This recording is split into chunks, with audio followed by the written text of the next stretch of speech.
गुरु रूप प्यारी साध संगत जियो, नानक नाम चढ़दी कला, तेरे भाने सरबत दा भला। यशवंती निरातार,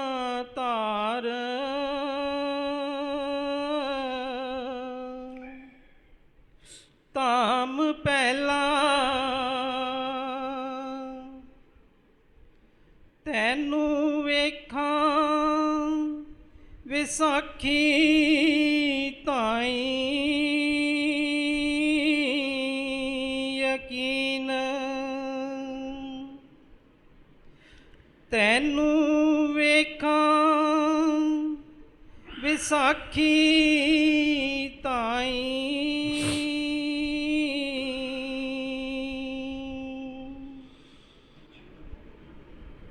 गुरु स्वरूप प्यारी साध संगत जियो, नानक नाम चढ़दी कला, तेरे भाने सरबत दा भला। आज का जे मुखवाक हजूर महाराज दर्शन दास जी का उच्चारा हुआ है। ये मुखवाक 12 माह से लिया गया है। हजूर महाराज दर्शन दास जी ने 12 माह 2 प्रकार के लिखे हैं।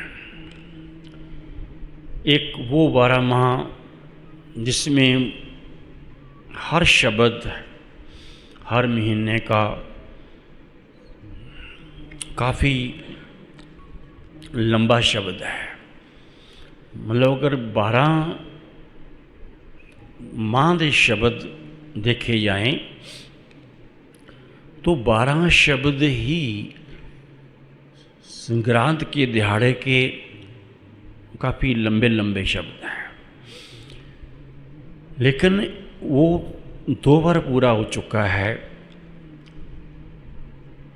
ये जो आज मुखवाक लिया गया है ये उस 12 माह का है जो हजूर ने बैठे बैठे बस उसकी याद में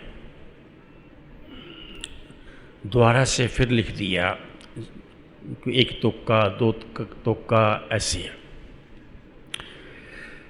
मतलब है उस मालिक की याद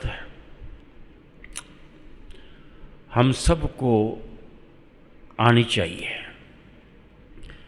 हमारे दिलों के अंदर अपने मुर्शिद की, अपने सतगुर की, उस अपने मालिक की याद हमेशा रहनी चाहिए। जिसने मुर्शिद बना कर के उसकी याद हृदय में न रखी, ध्यान उसके साथ जोड़ के न रखा, तो वो क्या बंदगी करेगा, क्या अपना आधार करवाएगा, क्या कल्याण करवाएगा, उसको मोक्ष कैसे मिल सकता है। क्योंकि भक्तों के हृदय के अंदर भक्ति तब बनती है जब अपने सतगुर का पौ हृदय के अंदर हो, अपने सतगुर का गहरा प्रेम हृदय के अंदर हो। पौ और प्रेम होने के कारण ही जीव अमृत रस से, नाम के सिमरन से, अपने सतगुर की याद से जो अमृत रस उससे ग्रहण करता है, बस उसी से ही वो भगत बनता जाता है। और वो मालिक किसकी पैज रखता है इस दुनिया के अंदर? लाश पैज किसकी रखता है? गुरबाणी कहती है, भगत जना की हर जियो राखे, जुग जुग रखदा आया राम। कि वो भक्तों की पैज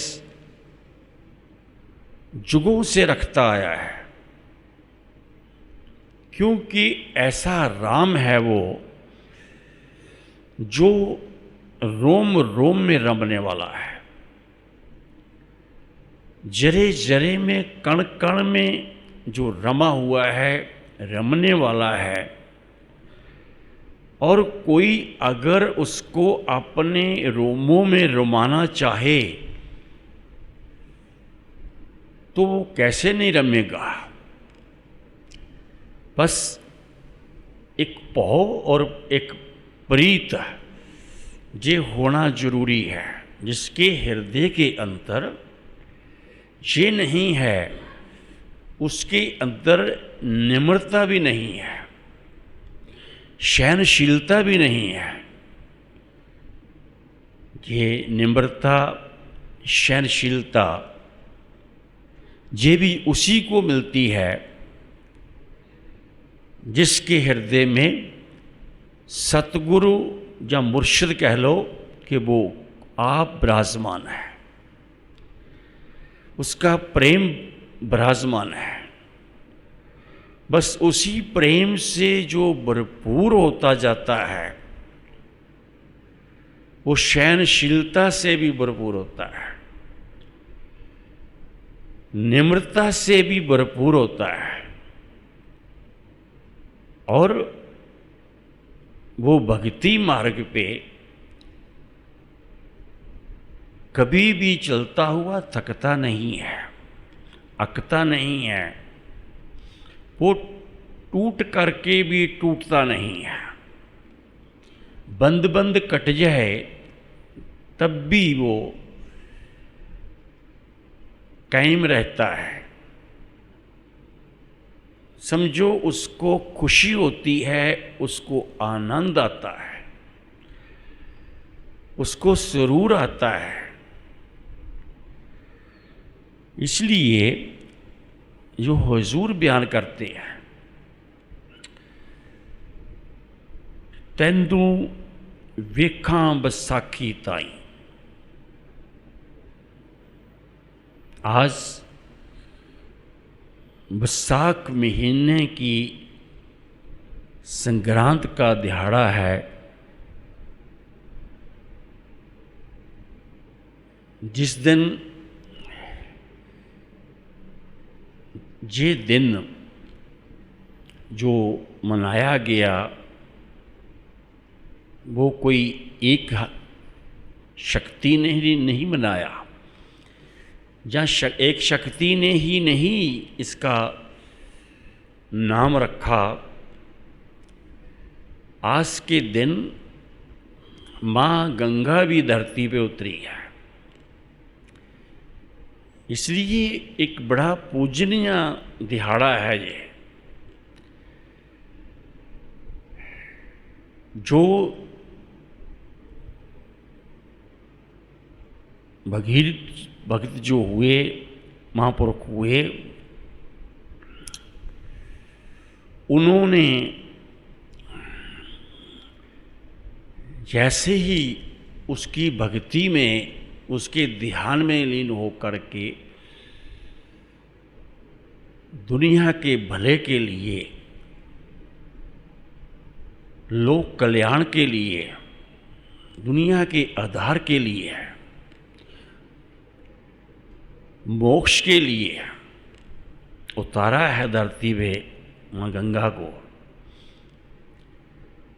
और साथ में शिव की जटाओं का भी साथ में ध्यान आता है। ये जैसे ही शिव की जटाओं से गंगा चली है, जिसको ये भी कह दिया जाता है गंगोत्री, गंगा जहाँ उतरी उस जगह का नाम गंगोत्री कह कर के भी याद किया जाता है। जो आगे बढ़ के दुनिया में विचलती है, हर द्वार से होती हुई सब जगह पहुंचती है। और ये एक बहुत ही याद वाला दिवस है जिस दिन गुरु गोविंद सिंह महाराज ने धरती पे आकर के उन्होंने भी खालसा पंथ की साजना की है, साजिया है। और उन प्रेमियों के लिए, उन भक्तों के लिए, वैसे तो सारी दुनिया के लिए है, पर उनके लिए क्यों कहा गया? जिनके अंतर चाहत होती है, शौक होता है, जो सिर्फ इस धरती पे उस मालिक के साथ आते ही इसलिए हैं कि जो हमारा मालिक, हमारा खसम हमें इशारा करेगा, हमें जो भी कहेगा हमने वो करना है। क्योंकि कहते हैं कि माल का आगे नौकर, नौकरों के आगे चाकर। चाकरी करना ये उन्हीं सेवादारों का काम है, सबका नहीं। थोड़ी बहुत सेवा कर देना तो उसके बदले में मन के अंतर भ्रमों को पैदा कर लेना, तो वो कोई नौकरी नहीं है, चाकरी नहीं है।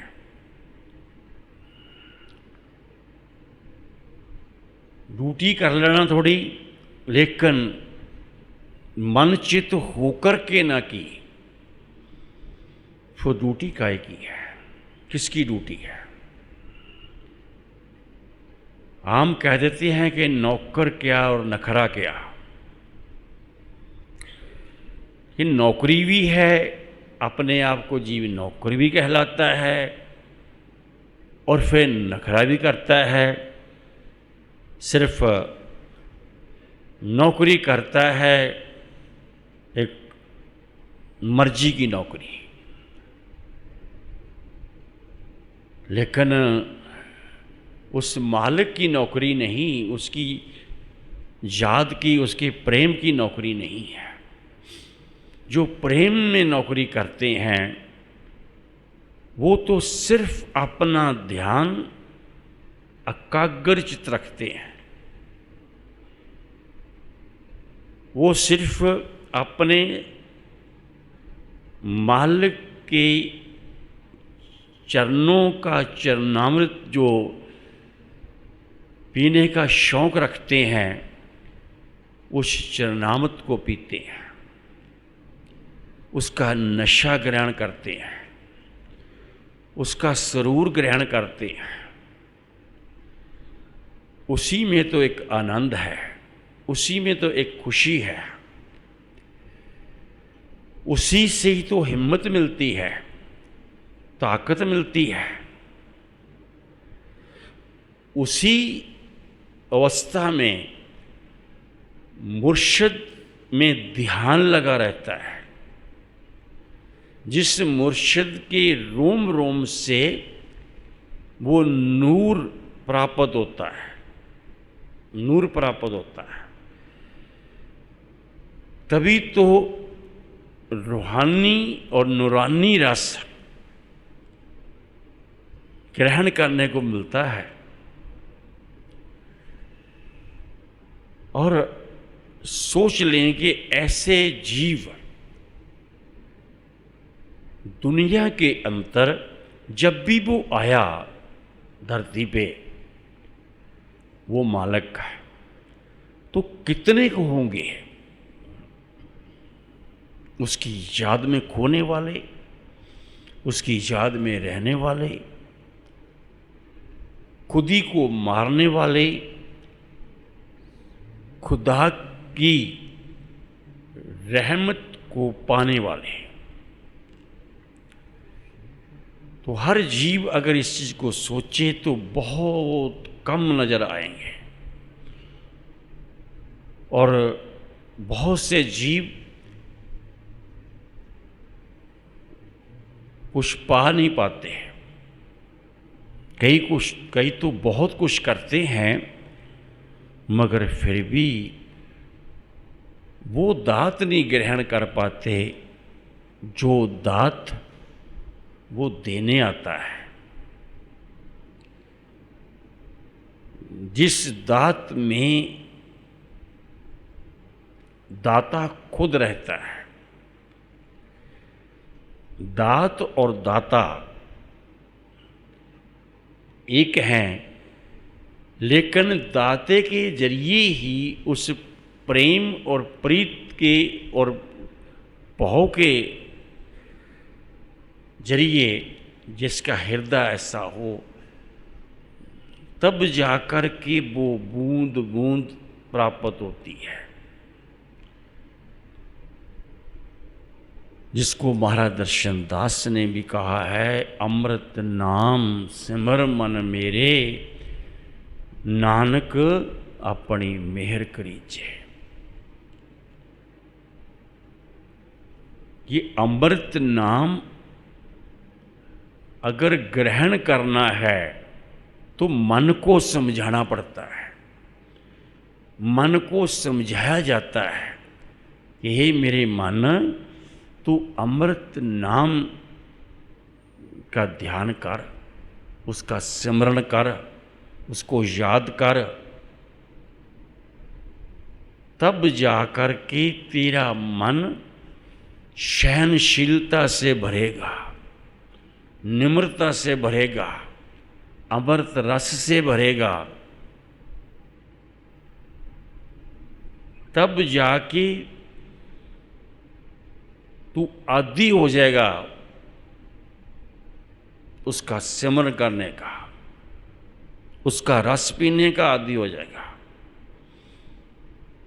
अमृत रस ही तो है जो जीव को खालस बना देती है।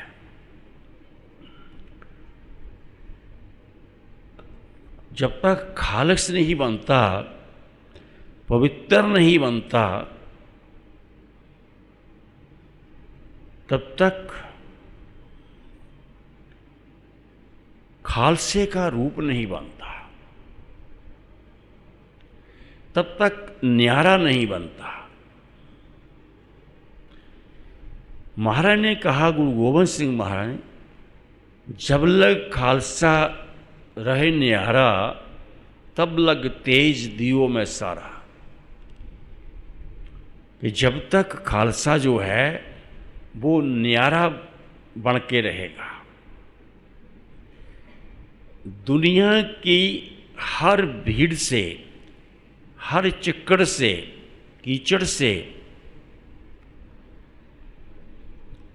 हर माया से, हर क्रोध से, हर वकार से, सब में रहता हुआ भी सबसे ऊपर रहेगा, अलग रहेगा, न्यारा रहेगा। तो महाराज ने क्या कहा, तब लग तेज दियो में सारा, कि तब तक मैं अपना सारा ही तेज तप, प्रकाश मैं दे के रखूंगा। और वो हमेशा ही देता आया है, हमेशा ही देता आया, हर युग में देता आया है।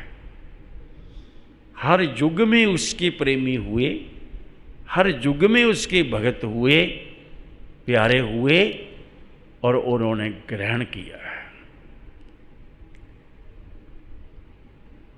और उसके घर का आनंद पाया है।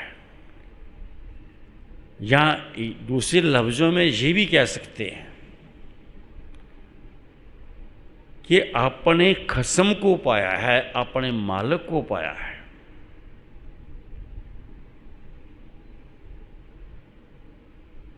उस दाते को पाया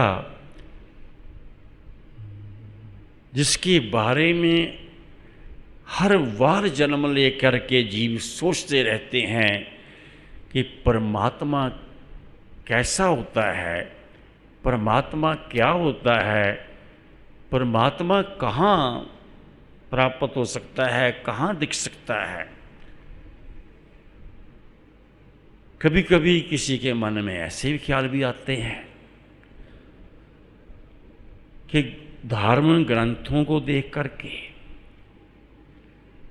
कि जिस परमात्मा ने इतने बड़े उच्चे सुच्चे धार्मिक ग्रंथों की रचना की है, वो कैसा होगा। जिसकी वाणी इतनी सुच्ची है, वाणी इतनी ऊंची है, वो कितना ऊंचा होगा, आप कितना सुच्चा होगा, वो कितना खालस होगा, कितना पवित्र होगा। वो फिर कभी कभी ख्यालों में किसी किसी के तो आता, ज़्यादातर सबके आता, मगर कुछ कुछ जीवों के अंतर कुछ ज़्यादा आता है। जब महाराज दर्शन दास जी नहीं मिले थे, को पूर्ण महापुरुष किसको ना मिला हो या देर से मिला हो, क्योंकि वो भी भाग्या से मिलते हैं, तब तक जीव सोचता है कि वो कैसे होंगे। श्री राम के बारे में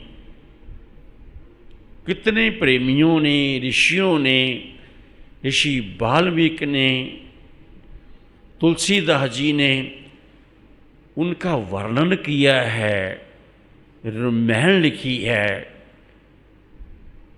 और कौन सी दृष्टि होगी उनके अंतर, जिस दृष्टि से नजर आता होगा जो उन्होंने रामायण लिखी थी, उनका सारा चरित्र जो है वो वर्णन कर दिया।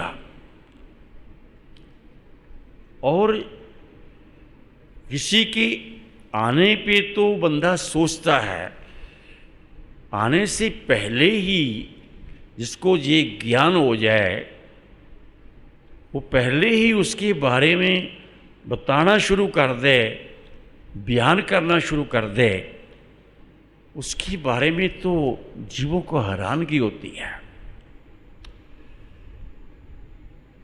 ऋषि वाल्मीकि कहाँ बैठे हैं और श्री राम कहाँ जन्म लिया है और कहाँ कैसे कैसे जो अभी हुआ नहीं है, और कैसे वो घटना सारी लिखी हुई है, लिखते जा रहे हैं।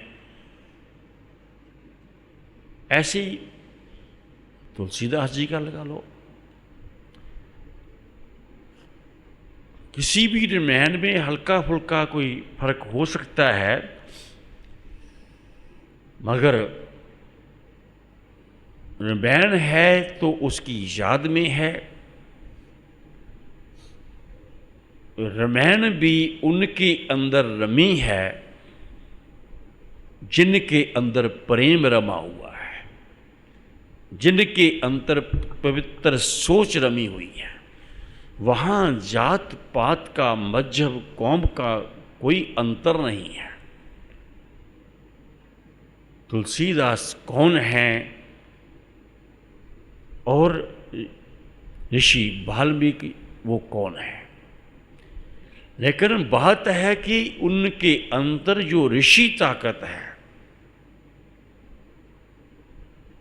वो कैसे प्रकट हुई।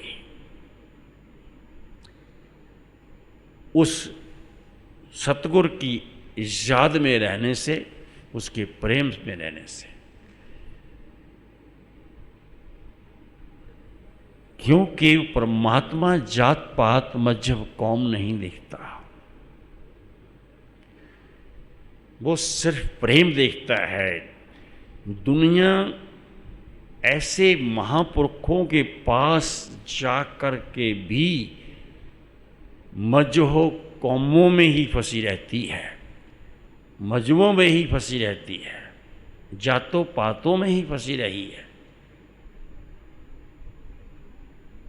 और ऐसे ही कुछ कारण हैं जिन कारणों के करके जीव उनकी शरण में रह कर के भी, सेवा करके भी, ड्यूटी चाकरी करके भी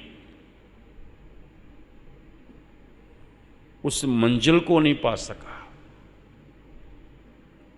वहां तक नहीं पहुंच सका। पता नहीं कितने कितने जन्म लग जाते हैं। जिस मंजिल के बारे में ये कहा गया है, वैकुंठ धाम, सचखंड, ऐसे नाम लेके पुकारा गया है, हक वो मंजिल जहाँ सिर्फ वही है, जहाँ सिर्फ रस ही रस है, अमृत रस, जहाँ सिर्फ पवित्रता ही है, खालिसपन ही है।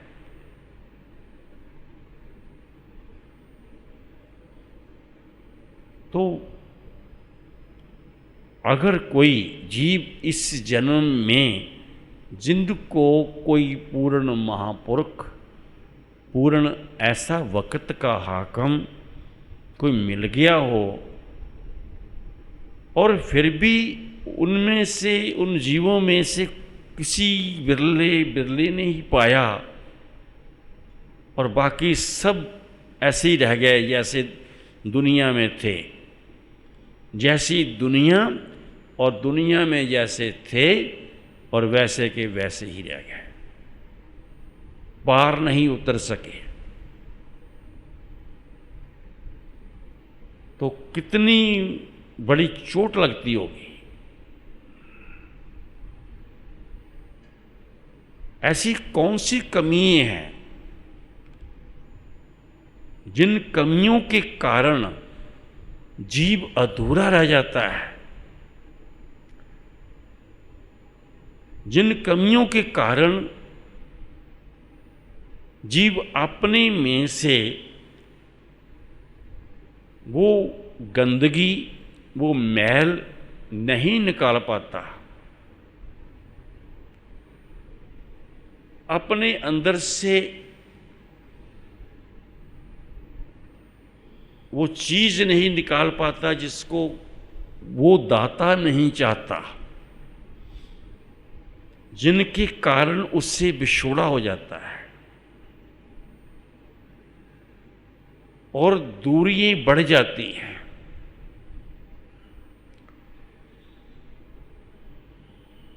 ये एक दुनिया का मेला है। इस मेले के अंदर आकर के ही उससे विछोड़ा होता है और इसी मेले के अंदर आकर के उससे मिलाप होता है। और ना जाने कौन से जन्म में विछोड़ा हुआ, कौन से जन्म में मिलाप होगा।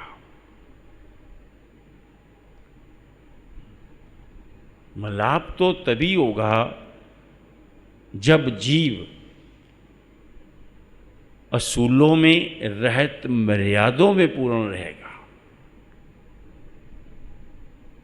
जब तक रहत मर्यादों में नहीं है, असूलों में नहीं है, तब तक वो महल नहीं उतरती, वो नहीं साफ होती। किसान लोग भी अगर गन्ने को पीड़ते हैं, उसकी रस निकालते हैं, उसको गर्म करते हैं, कढ़ाई में डाल करके उसको उबालते हैं, उसमें से भी मैल निकलती है। और कितनी बार मैल निकालते हैं उसमें से। जब देखा कि अभी भी इसमें मैल है, कुछ न कुछ वो सोडा डाल देते हैं बीच में उसको उबाला देने के लिए, उसकी मैल को उभारने के लिए। और मैल ऊपर आती है तो मैल को निकाला जाता है, उसमें से फिर कुछ न कुछ मैल होती है। जब देखा कि अब कोई मैल नहीं है, तब जा कर के वो थोड़ी सी रह जाती है कि जिसको चाशनी बोल देते हैं कई बारी इसको ये कह देते हैं कि कितने पीपे रस के थे या कितने घड़े रस के थे, मगर ये तो बहुत ही थोड़ा सा एक ऐसी पत बनी है जिसमें से बहुत कम शक्कर निकलती नज़र आती है और सफ़ेद अच्छी और दानेदार और खाने के लायक होती है। तो बाकी क्या है? बाकी तो सब मैल है, तो मैल को तो निकालना है। वो कहाँ निकलती है मैल? जब कोई ऐसा मिल जाए, जैसे किसान गन्ने की रस निकाल के उसमें से मैल निकालता, गुड़ निकालता, शक्कर निकालता, जहाँ कह लो उसमें से चीनी भी निकलती है। तो ऐसे ही जो प्रेमी है, भगत हैं, उनका प्रेम भी ऐसे ही उभरता है। सेवा में ही जुड़ करके, चाकरी में जुड़ करके, सिमरन में जुड़ करके और अपने मुर्शिद की याद में रह करके, उस धुन को प्रगट करके, जो धुन हर वक्त हर समय चलती रहे। आप बातें कर रहे हो, धुन तब भी चलती रहे। आप सुन रहे हो किसी की बात, तब भी धुन गूंजती रहे, तब तो मज़ा है। भाव कहने का कि आपका सिमरन जो आप मुर्शिद की याद में, सतगुरु की, खुदा की याद में करते हो, वो उस टाइम तक ना हो कि जब तक आपने बुलाया तो सिमरन टूट गया, किसी ने बुलाया तो। सिमरन तो चलता ही रहना चाहिए, चाहे ठंड हो, सर्दी हो, गर्मी हो, चाहे दुख हो, चाहे सुख हो, कैसा भी समा हो, कैसा भी माहौल हो, लेकिन जो उसकी याद है, अगर वो मिट गई उसमें से, अंतर के हृदय में से, अगर हृदय सच्चा है, उसकी याद सच्ची है, फिर कैसे मिट जाएगी? मिटेगी वहाँ जहाँ हृदय सच्चा नहीं है, मिटेगी वहाँ।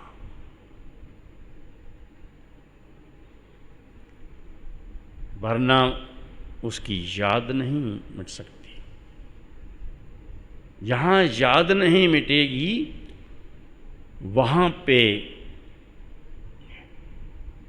जिसको मोक्ष कहते हैं, अपने आप आता है, अपने आप मिलता है। जिसको खालसपन कहते हैं, वो अवस्था अपने आप आती है, पवित्रता अपने आप आती है।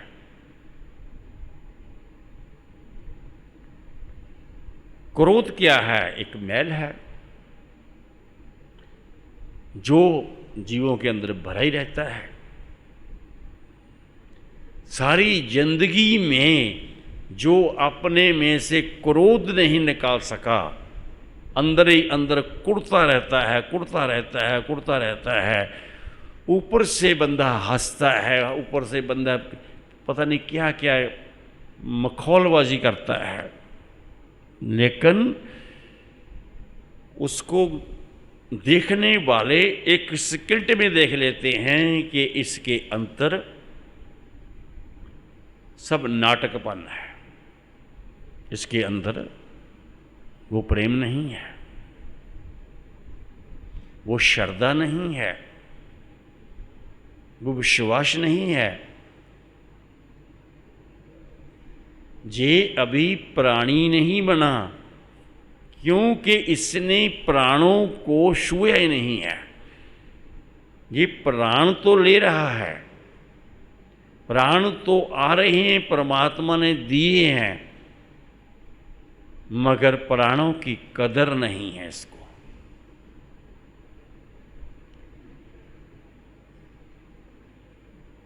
प्राण जो नाभि से थोड़ा नीचे से चलते हैं, और जब चलते हैं, चल पड़ते हैं, तो हर प्राण जो है उसके अंतर उसकी याद चलती है। हर श्वास के अंतर उसकी याद होती है, उसकी धुन होती है। जो धुन है वो कोई उसको सुनता है, कोई प्रकट कर लेता है, कोई बाकी दुनिया बहुत से साधन बने हुए हैं मनोरंजन के। टीवी के अंदर बड़े चैनल आते हैं, बड़े सीरियल आते हैं, बड़ी पिक्चरें आती हैं, जिससे सारी उम्र गुजर जाती है जिनकी। बड़े लड़ाई झगड़ों के माहौल आते हैं, बड़े ही एक ऐसे दौर आते हैं जिन दौरों में से जीव बस ऐसे चला जाता है। वो समा जब कहीं ऐसा आ जाता है कि जीव को लगता है कि पता नहीं कितना समा बाकी रह गया है, कितना रह गया है। फिर सोचता है कि सारा समा तो निकल गया, अब तो थोड़ा ही रह गया है। लेकिन फिर भी कोशिश करता, जब करता है कोशिश, लेकिन बात फिर भी नहीं बनती। कारण क्योंकि सारी उम्र तो जिनमें निकाली, जिन चीज़ों में, जिन बातों में निकाली, वो बातें अंदर से गई ही नहीं है।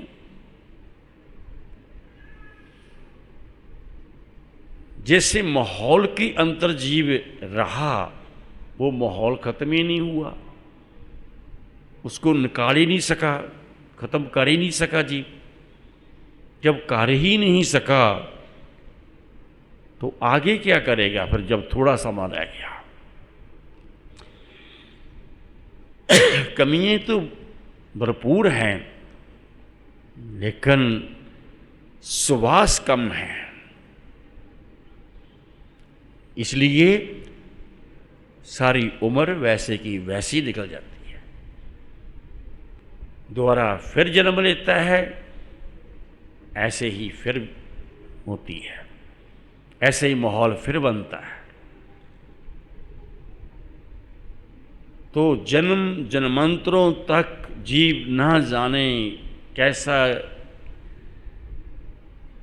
माहौल आता है और कैसा कैसा होता है, क्या क्या होता है, और कैसे करके वो माहौल बना रहता है और श्वास खत्म हो जाती है। शरीर के अंतर जीव है तब भी बना रहता है, जब श्वास खत्म हो गया, शरीर छूट गया, तब भी बना रहता है।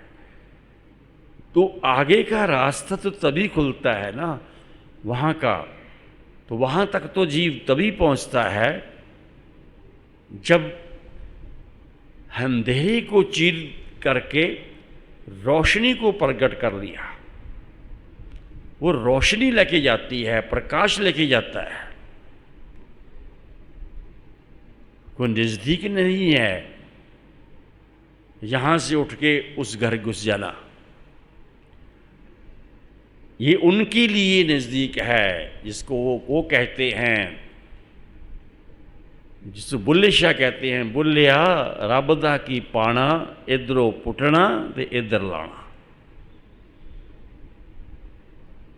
बुल्ले शाह को किसी ने पूछा कि बुल्ले शाह तो ये तो बता कि रब को कैसे पाया जा सकता है। वो पनीरी लगा रहा था, उसने कहा कि ऐसे यहाँ से जैसे उखाड़ा और यहाँ लगा दिया। पनीरी का जो छोटा पौधा होता है तो वो इधर से उखाड़ के इधर लगा, कहता वैसे ऐसे ही लगाना है, ऐसे रब का पाना है। देखने वाला सुनने वाला कहता बुल्ले शाह कि तूने तो कह दिया बड़े आराम से, बुल्लिया रब दा की पाना, इधरों पुटना ते इधर लाना। बात तो बुल्ले शाह की अपनी जगह सच है कि मन को दुनिया की तरफ से हटाना पड़ेगा और उस सतगुर की तरफ लगाना पड़ेगा। जिसने पक्का इरादा बना लिया, सोच लिया और इधर से इधर लगा लिया, समझो वो तो कामयाब हो गया, वो तो लग गया, उसका हो गया। जो नहीं उसकी सारी उम्र क्या ना जाने कितने के जन्म बीत जाते हैं, कितने युग बीत जाते हैं, बस ऐसे चलता रहता है। और अगर 84 में चला गया, जिसको कहते हैं 184 जून सुभाई, मानस को प्रभ दी वड्याई, इस पौड़ी ते जो नर चूके सो आए जाए दुख पाएंदा।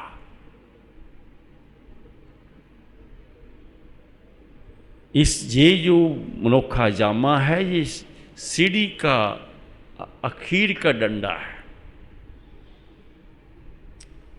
अगर यहाँ आकर के भी चूक गया, फिर बार बार वो चूकता ही रहेगा। जिसको ये नहीं पता चला कि वो क्या है जिससे टूटा हुआ हूँ, कब से टूटा हुआ हूँ, कब जाके उसको मिलूँगा, ये आखिर का डंडा 84 लाख जूनियों की बात की है। 184 जून सुभाई, मानस को प्रभ दी वड्याई। जितनी भी 84 लाख जूनिये हैं, उनमें से सिर्फ एक मनुख को महिमा उसकी की है, मनुख को वड्याई दी गई है। ये मनुख ही है जे कर कहीं मनुख नेक कर्म सुच्चे कर्म कमाने में जुड़ जाए। और जैसे ऊपर बताया है कि अपनी सारी मैल उतारने में अपना जीवन लगा दे, अपने अंदर से अपनी मैल निकाल के जो मैल भरी पड़ी है और पवित्रता हासिल करने में लग जाए, खालिसपन पैदा करने में लग जाए, फिर जाके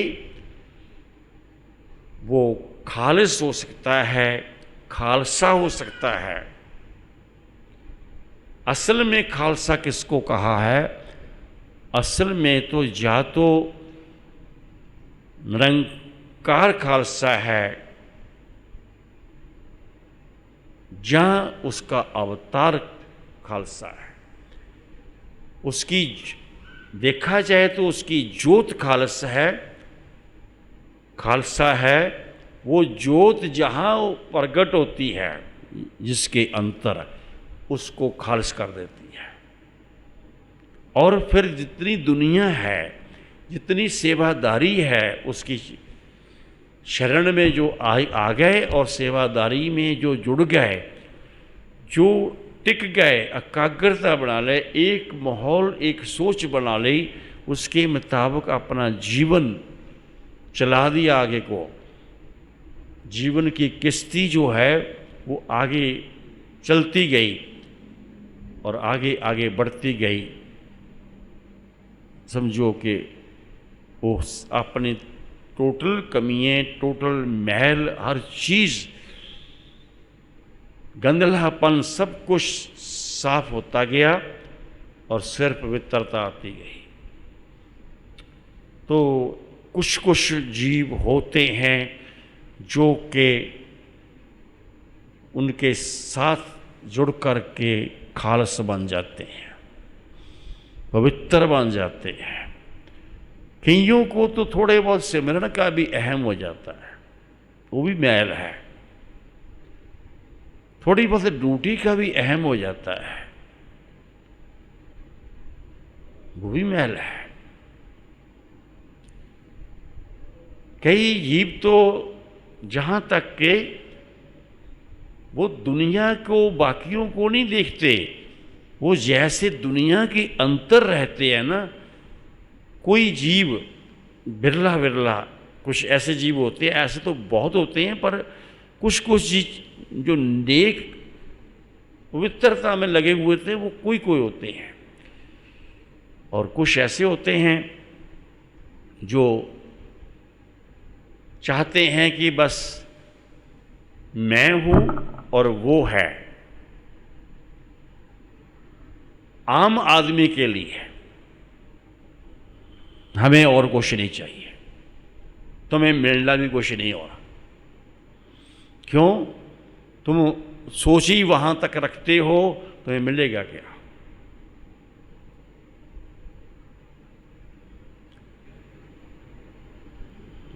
वो तो वो साहब है कि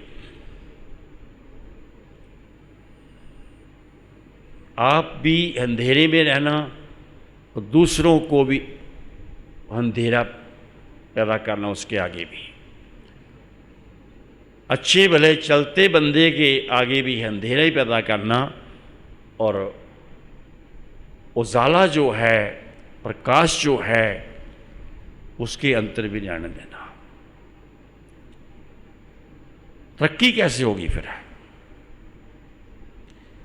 दुनिया में अगर कोई कृपा, रहमत, बख्शिश से कोई पूर्ण महापुरुष मिल गया, पूर्ण संत मिल गया और उद्धार का एक जरिया बन गया, अगर कोई तब भी उसके मुताबिक ना चला तो उसमें कैसे समाएगा जा करके? सारी सारी उम्र बीत जाती है,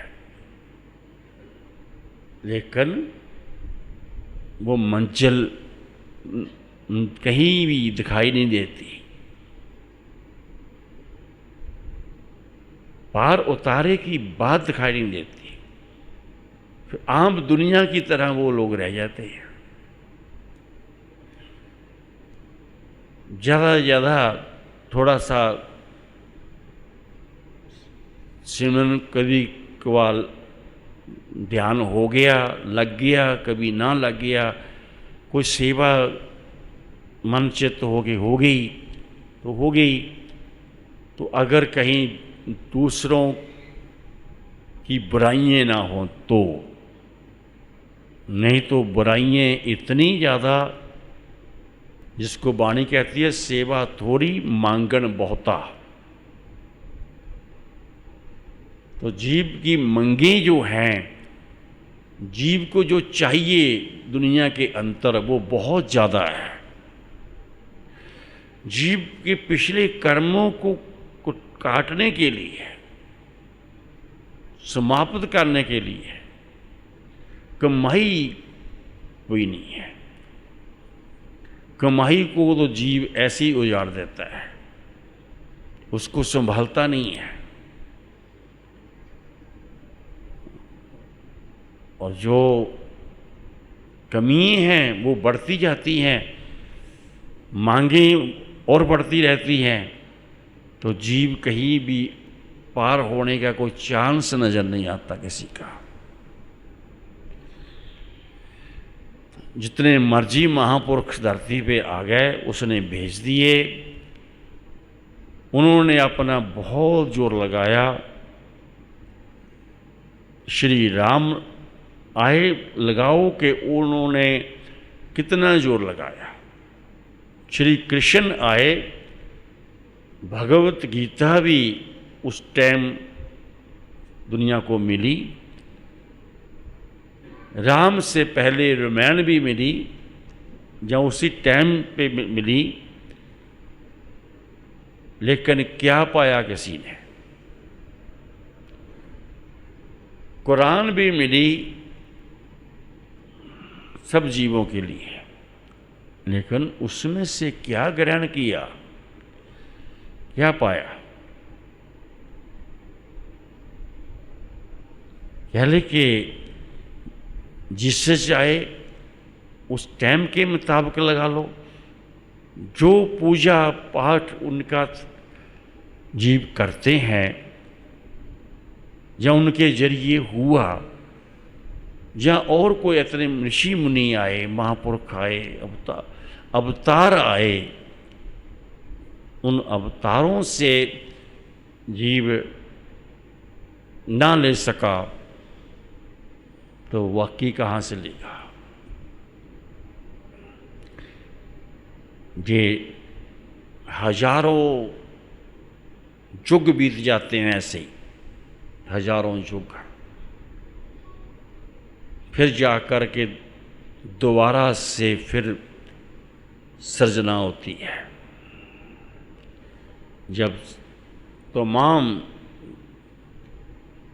महापर्लो जब आ गई ना, उसके बाद दोबारा से धरती बनती है, दोबारा से सब कुछ, हर चीज़ दोबारा से बनती है, हर जीव दोबारा से बनता है। वो ना जाने कब समा फिर आता है। जीव सिर्फ उसी तरफ चल रहा है, उसी तरफ सब जीव उधर को ही भाग रहे हैं। लेकिन ये नहीं है कि उड़ान भरने की सोचें, हम उसमें समाने की सोचें जो हर युग में या युग में बार बार आ जाता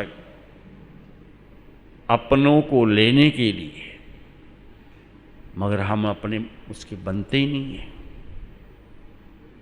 बने ही नहीं हैं।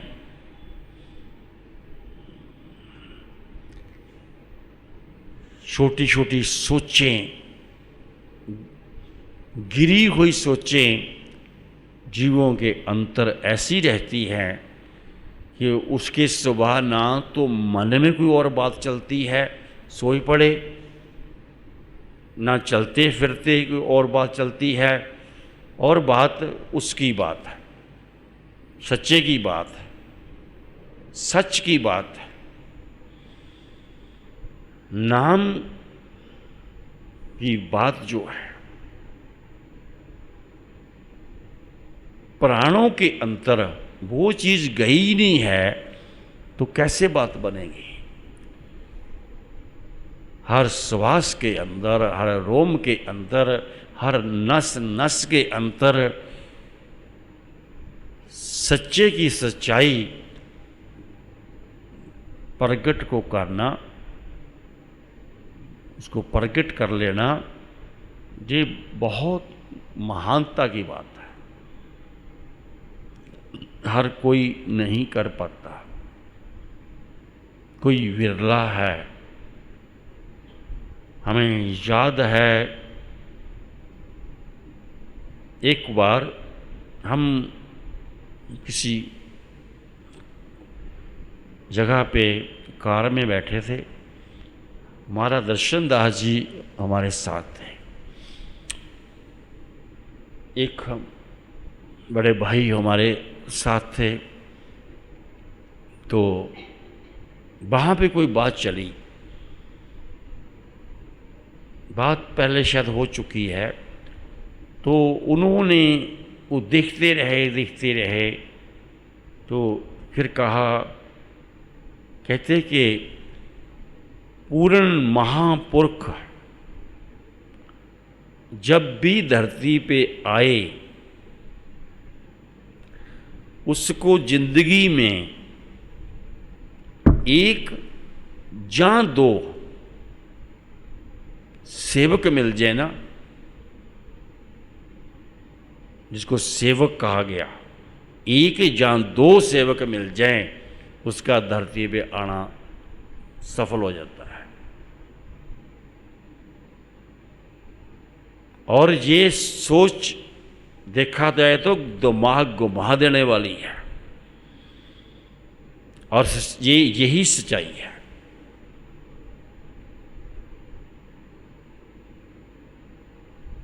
इसका अशारे पक्ष से समझना हो तो ये भी कह सकते हैं, अगर एक किसी के खानदान में किसी के लड़का नहीं हुआ, वो कहते हैं भी तेरी पीढ़ी कैसे चलेगी। वो उस फिक्र में रहता है। जिसकी हो गया तो कहते हैं भी हमारी पीढ़ी चल जाएगी। समझो कि ऐसी ही कोई सेब की बाड़ी भी ऐसी ही कोई बात है। सेवक चाहिए, सेवक वो जब भी आते हैं ऐसों को ढूंढते हैं, वो तलाश करते हैं।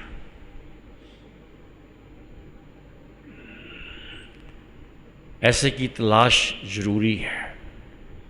अगर कोई कहे अरे हजारों सेवक होते हैं, लाखों होते हैं, करोड़ों होते हैं, अगर जो ये लोग सोचते हैं ना, वो सिर्फ हमारी इस बात का मतलब बता दे हमें कि वो जो महाराज ने जो बात कही, एक या दो, उसका मतलब बता दे।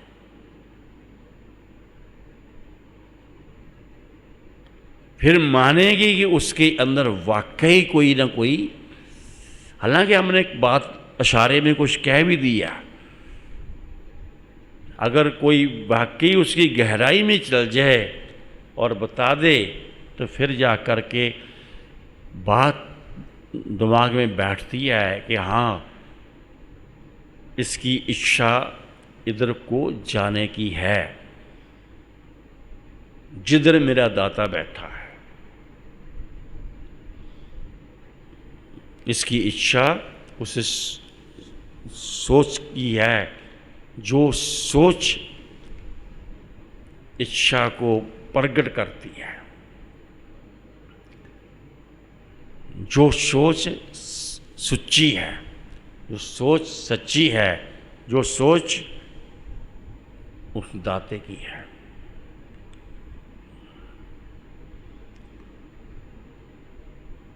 तुझे वो तो कभी भूलता ही नहीं है।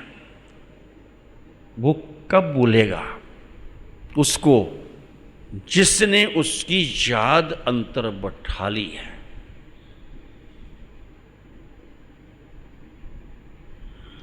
देखना जी है बिठाई किसकी है।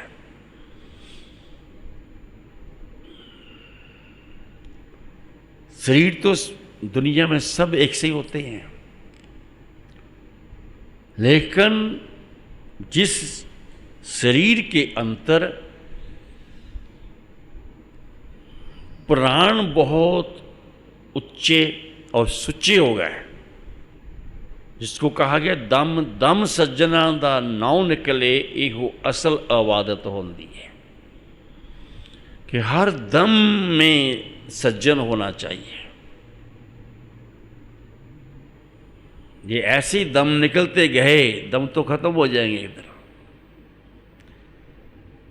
दम दम सज्जना दा नाव निकले इहो असल आवादत होती है। या जिंदगी में गिन के देखें कितने श्वासों में, कितने दमों में हमारे सज्जन बैठा था जब वो दम निकल गया।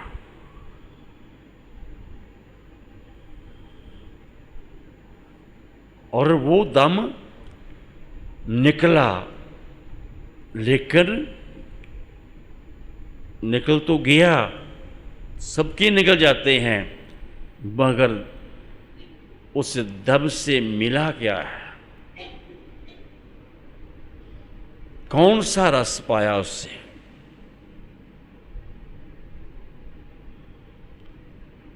कौन सी असलियत पाई है? क्या असल को ग्रहण किया, प्रकट किया, या नुसरत ने ऐसे ही क्वाली बना दी? दम दम सज्जना दा नाम निकले ही असल इबादत होती है। असली बंदगी, असली तप, तपस्या, सेवा, ड्यूटी, चाकरी, सब कुछ करने का लाभ जो है वो रस जो है वो हाथ आना चाहिए, वो नस नस में प्रकट हो जाना चाहिए, रोम रोम में प्रकट हो जाना चाहिए, तब तो फायदा है।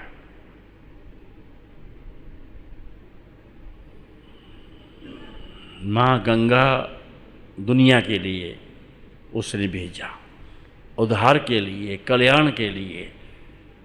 शिव वो उसमें लगे रहे। जिस ऋषि भगीरथ की बात की है वो भी उसी सोच में उन्होंने सारा अपना कार्य किया। जरा हम भी तो देखें कि हम लोग, हमारी लोगों की क्या सोच है। अपने लिए अगर किसकी सोच नहीं, वो किसी के लिए क्या करेगा? जिसकी अपने लिए सोच नहीं है, वो दूसरों के कल्याण की बात क्या सोचेगा?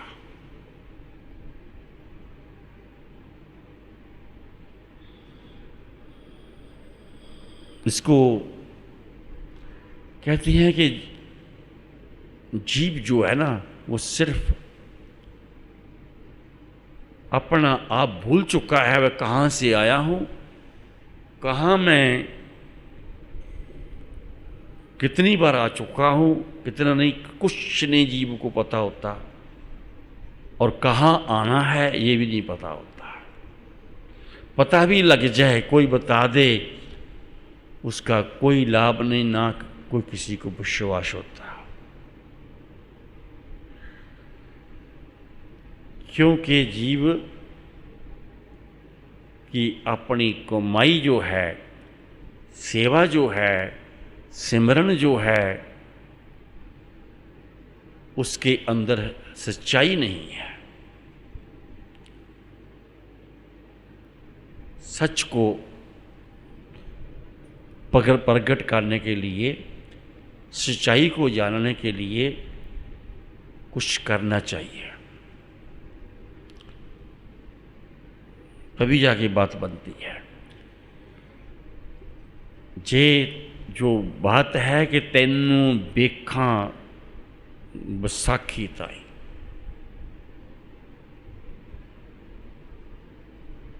एक बार की बात है कि बच्चों का घेरा बना हुआ था, काफ़ी बड़ा ऐसे दोनों तरफ को, आगे से भी इधर से भी ऐसे रस्सी लगी हुई थी। बच्चे खेल रहे थे काफ़ी, और रस्सी की पाली तरफ अचानक ही उधर महाराज जी खड़े हुए हैं, इधर दास खड़ा हुआ है, रस्सी से ओली तरफ जो है घेरे थे। और स्वभावक ही ये ऐसा सिलसिला बना। और महाराज जी बच्चों को देख रहे हैं, बच्चे क्या खेल रहे हैं, बाकी जो सेवादार रस्सी के साथ साथ खड़े हुए हैं वो भी देख रहे हैं। हमने पता नहीं क्या हुआ, हम सिर्फ महाराज को देख रहे हैं और देखी जा रहे हैं, देखी जा रहे हैं, देखी जा रहे हैं, लगातार देखी जा रहे हैं। इस बात को लेकर के, इस वाणी को लेकर के वो बात याद आ गई। और कहते हैं कि ऐसे ही अगर कहीं ध्यान अपने मुर्शिद की, सतगुरु की तरफ पूरा हो,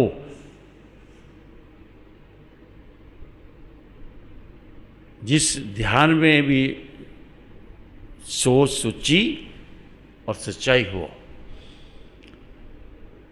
तो तड़फ हो, एक दुहाई हो, वो जरूरी है। तो महाराज जी ये कहना चाहते हैं कि उससे जाके बात बनती है। तो जो हम देख रहे हैं, तो महाराज उधर से हट गए तो एकदम से ऊपर नज़र उठाई तो नज़र हमारे से मिली। हम तो देख रहे थे, लगातार देख रहे थे।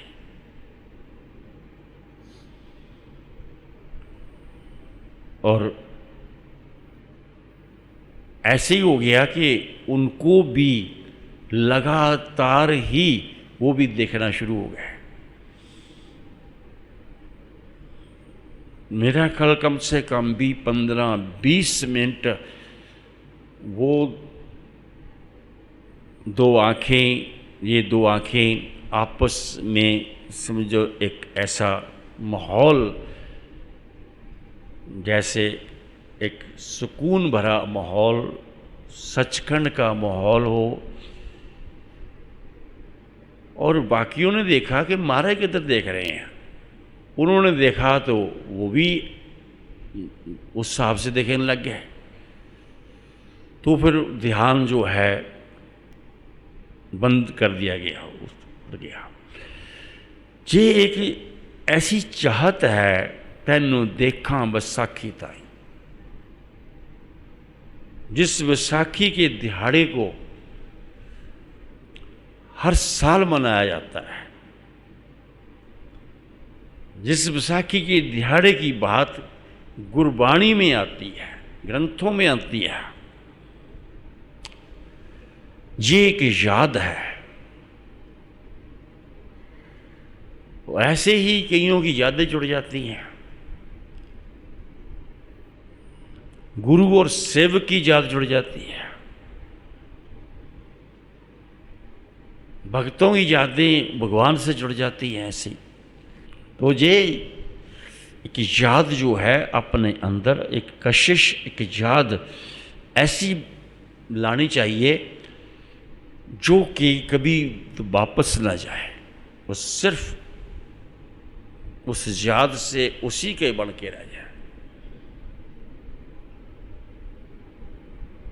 तभी जाके फायदा है। वरना नहीं तो वो जैसे मानो ने कहा, ये जितने भी तारे हैं ना आकाशों में, ये सब उनके दास हैं।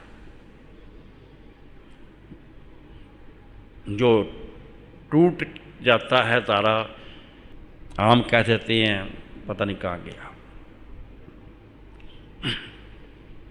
उसको लगता तो है कि भाई टूट गया, धरती पे आ गया। कहाँ से टूटा, कहाँ गया, कहाँ गिरा, उसने यहाँ सजाया है जिस भी तारे को,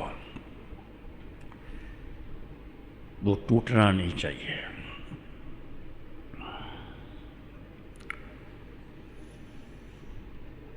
और उसके एक ऐसे तारे बन जाना चाहिए जिनको देख कर के जो भी देखे उसकी याद आए, ध्यान आए।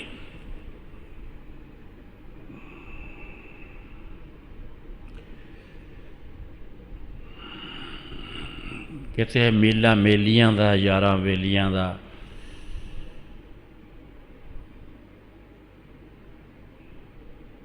एक दिन वो कवाली बोलते क्या, असां भी इत्थों चले जाना कुंडा मार के इन्हां हवेलियां दा।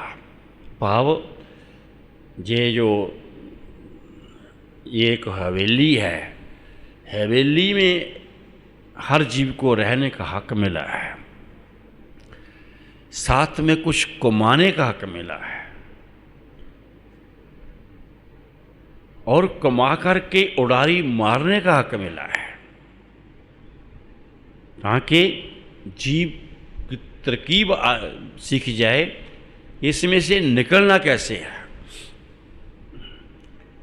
जब मर्जी निकल गया, जब मर्जी आ गए।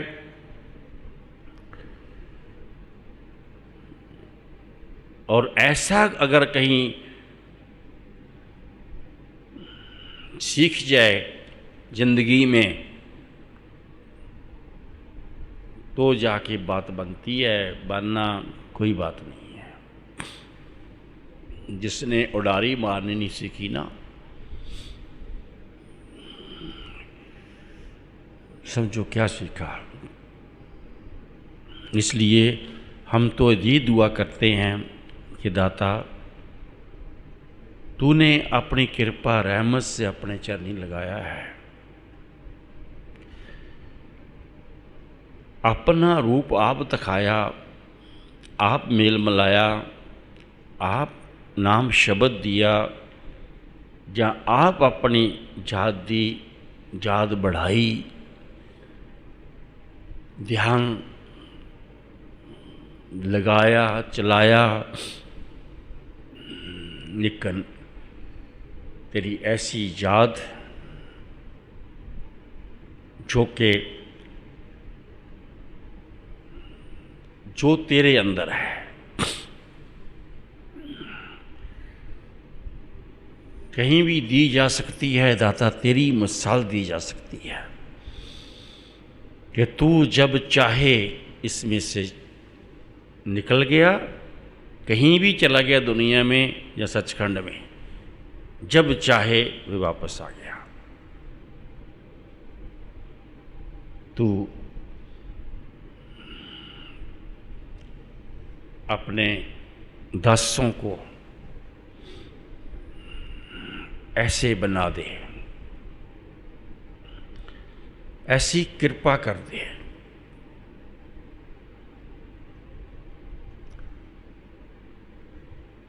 ये एक शिक्षा तेरी अगर जहन में बैठ जाए, ये एक रहमत तेरी जो अंतर बैठ जाए और हकीकत में बदल जाए, ये चीज़ हकीकत हो जाए, तो बात बनती है। तब संक्रांति का दिन, संक्रांत का दिन समझो एक भाग्यवान दिन, हर दिन भाग्यवान संक्रांत की तरह लगेगा। हर दिन हर घट में उसकी याद जो है वो रहेगी, उसकी याद बढ़ती जाएगी।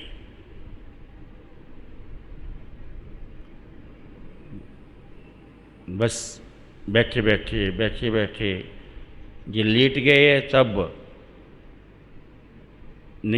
चले गए, आ गए, जब भी आना चल जाए।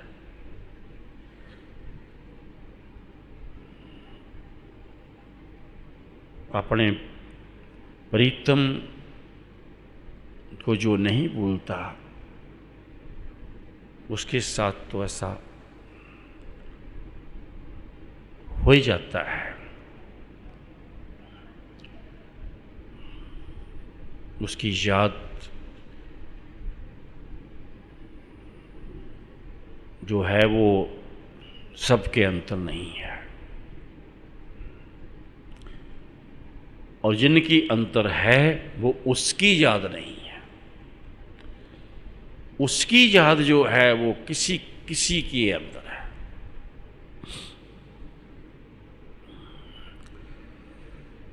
नहीं तो पता नहीं दुनिया में एक दूसरे की यादें लेके ना जाने कितनी दुनिया घूमती है। पर जिसकी याद होनी चाहिए वो याद देने आता है, आगे भी आता रहेगा, वो कोई विरला ही ले पाता है। उस चीज से वही याद मांगे बस, तभी जाके फायदा है, तभी लाभ है, वरना कोई फायदा नहीं।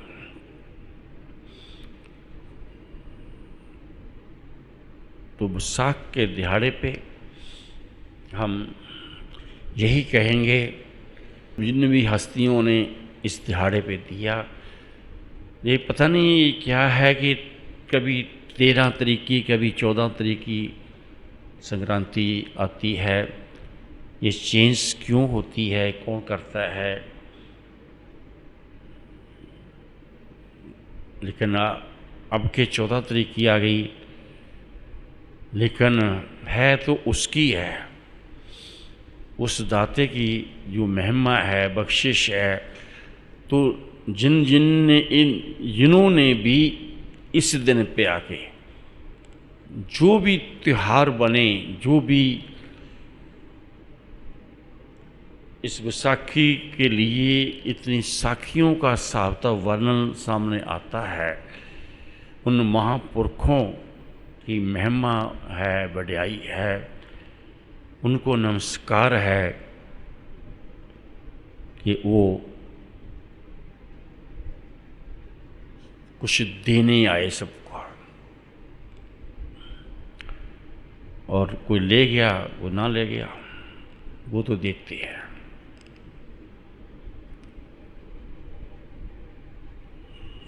तो जे तैनू वेखां वसाखी ताईं, पर मेरा दिल तो चाहता है कि हमेशा ही देखता रहूं।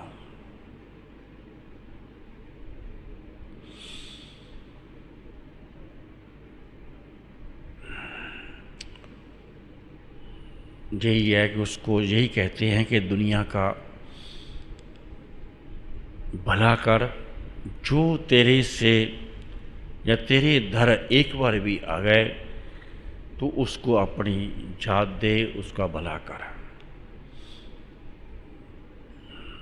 जिसने तुझे कहीं चलते फिरते भी देख लिया, तू तो उनका भी उद्धार करने वाला है दाता। तू उद्धार कर, भला कर, कृपा कर।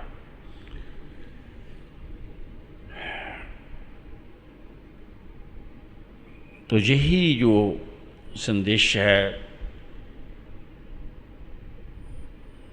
एक आदि जो महाराज ने बात बोली है, तन देखा वसाखी ताई, तो उसी बात की याद है, बस ये उसी की याद है। उसकी याद अपने अंतर बिठाओ ताकि वो कभी ना निकले याद, हमेशा बनी रहे। जहाँ जहाँ भी संगत है, पंजाब में है, जहाँ जहाँ कमेटियाँ हैं, वहाँ वहाँ हर जीव के अंतर सच्चे सतगुर की, महाराज दर्शन दास की याद जरूर बनी रहनी चाहिए, हमेशा रहनी चाहिए।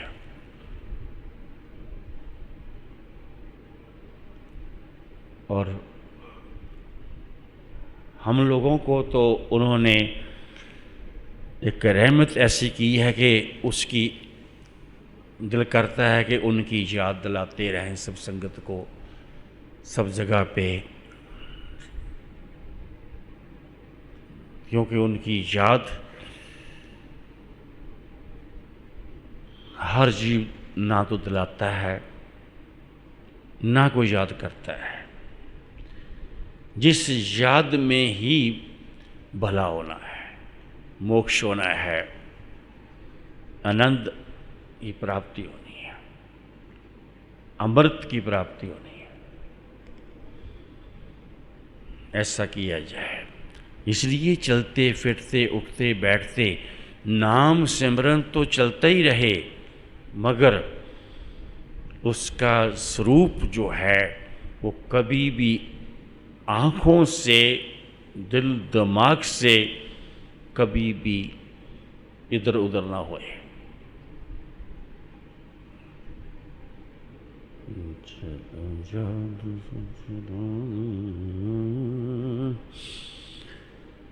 तो यही महाराज दर्शन दास जी चाहते हैं कि जो इसमें उन्होंने कहलवाया है तो हर जीव उसका हो जाए। सत्संगी जियो, नानक नाम चढ़दी कला तेरे पाने सर्वदा भला।